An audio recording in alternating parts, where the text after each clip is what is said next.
ദൈവത്തിൻ്റെ അതിപരിശുദ്ധ നാമം മഹത്വപ്പെടുമാറാകട്ടെ. നമ്മളിന്ന് വായിക്കുന്നത് വിശുദ്ധ ലൂക്കോസിൻ്റെ സുവിശേഷം 4-ാം അധ്യായം 20-ാമത്തെ വാക്യം. പുസ്തകമടച്ച് ശുശ്രൂഷകനെ ഏൽപ്പിച്ചതിനു ശേഷം അവൻ ഇരുന്നു. സിനഗോഗിലുണ്ടായിരുന്ന എല്ലാവരും അവനെ ഉറ്റുനോക്കിക്കൊണ്ടിരുന്നു. പരിശുദ്ധ തൃത്വ ദൈവത്തിന് സ്തുതി. യെശയ്യാ പ്രവാചകൻ്റെ പുസ്തകത്തിൽ നിന്നും ദരിദ്രരെ സുവിശേഷം അറിയിക്കുവാൻ, ബന്ധിതർക്ക് മോചനം കൊടുക്കുവാൻ, അന്ധർക്ക് കാഴ്ചയും അടിച്ചമർത്തപ്പെട്ടവർക്ക് സ്വാതന്ത്ര്യവും നൽകുവാൻ ഞാൻ ഈ ലോകത്തിലേക്ക് വന്നിരിക്കുന്നു എന്ന തന്നെക്കുറിച്ച് എഴുതിയ പ്രവചനം വായിച്ച് ആ ചുരുളുകൾ തിരിച്ചു കൊടുത്ത് സിനഗോഗിലിരിക്കുന്ന ക്രിസ്തു. നസറത്തിലെ ആ സിനഗോഗിലുണ്ടായിരുന്നവരെല്ലാവരും അവനെ ഉറ്റുനോക്കിക്കൊണ്ടിരിക്കുകയാണ്. ഒരുപക്ഷെ ഇന്ന് നമ്മെപ്പോലെ തന്നെ ആയിരുന്നവരായിരിക്കണം അവിടെ അന്ന് ആ സിനഗോഗിലുണ്ടായിരുന്നവരും.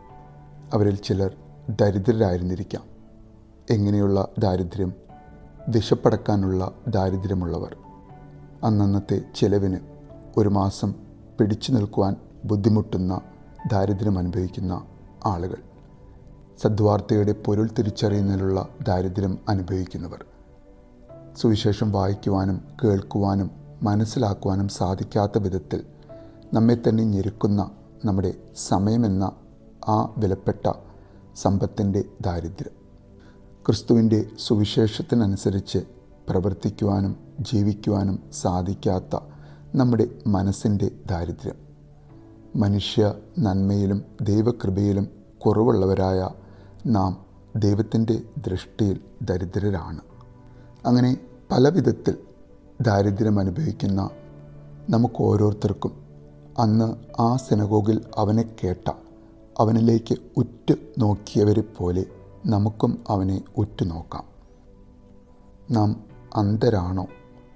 പല കാരണങ്ങളാൽ, രോഗത്താൽ നമ്മുടെ കാഴ്ചയുടെ ശക്തി കുറഞ്ഞവർ, നഷ്ടപ്പെട്ടവർ നമ്മുടെ ഇടയിൽ ഉണ്ടാകാം. അങ്ങനെയുള്ളവർക്ക് അവൻ്റെ സുവിശേഷം കേൾക്കുവാൻ, ആ സുവിശേഷം പറഞ്ഞു കൊടുക്കുവാനുള്ള കാഴ്ചശക്തി നമുക്ക് ലഭിക്കുവാൻ നമുക്കവനിലേക്ക് ഉറ്റുനോക്കാം. 2 കണ്ണുണ്ടായിട്ടും അവനെ ദർശിക്കുവാനുള്ള ആത്മീക കാഴ്ചശക്തി നഷ്ടപ്പെട്ടവരാണോ നാം? ലോകത്തെ എന്നും കാണുന്ന, നമുക്ക് ഒന്നും വശ്യമായി തോന്നുന്നില്ലാത്ത, ഒന്നും അതിശയമായി മാറാത്ത, ഒന്നും മഹത്വപൂർണമായി അനുഭവപ്പെടാത്ത ദൈവത്തിൻ്റെ മുമ്പിലാണ് നാം ജീവിക്കുകയും പ്രവർത്തിക്കുകയും ചെയ്യുന്ന എന്ന കാര്യം വിസ്മരിക്കുന്ന, കണ്ണുണ്ടായിട്ടും നിങ്ങൾ കാണുന്നില്ല എന്ന് യേശു മർക്കോസിൻ്റെ സുവിശേഷം 8-ാം അധ്യായം 18-ാമത്തെ വാക്യത്തിൽ പറഞ്ഞ കാര്യം, അത് നമ്മെക്കുറിച്ച് ആവാതിരിക്കുവാൻ നമുക്ക് ആഗ്രഹിച്ച് അവൻ തരുന്ന കാഴ്ചശക്തി ലഭിക്കുവാൻ സുവിശേഷത്തിലൂടെ കണ്ണുകൾ ഓടിച്ച് ആ സുവിശേഷം വായിക്കുവാനും പഠിക്കുവാനും മനസ്സിലാക്കുവാനും അവനെ ഉറ്റുനോക്കുവാനും നമുക്ക് ഓരോരുത്തർക്കും സാധിക്കട്ടെ എന്ന് നമുക്ക് ആഗ്രഹിക്കാം. പലവിധ സഹനങ്ങളിലൂടെ കടന്നു പോകുന്നവരാണ് നാം. പലവിധ ദുഃഖങ്ങളിലും പ്രയാസങ്ങളിലും രോഗങ്ങളാലും വാർദ്ധക്യ സഹജ അസ്വസ്ഥതകളാലും മനസ്സിൻ്റെ വിഷാദത്താൽ അടിച്ചമർത്തപ്പെട്ട നാം ഓരോരുത്തർക്കും അവൻ സ്വാതന്ത്ര്യം തരുവാൻ സന്നദ്ധനാണ്.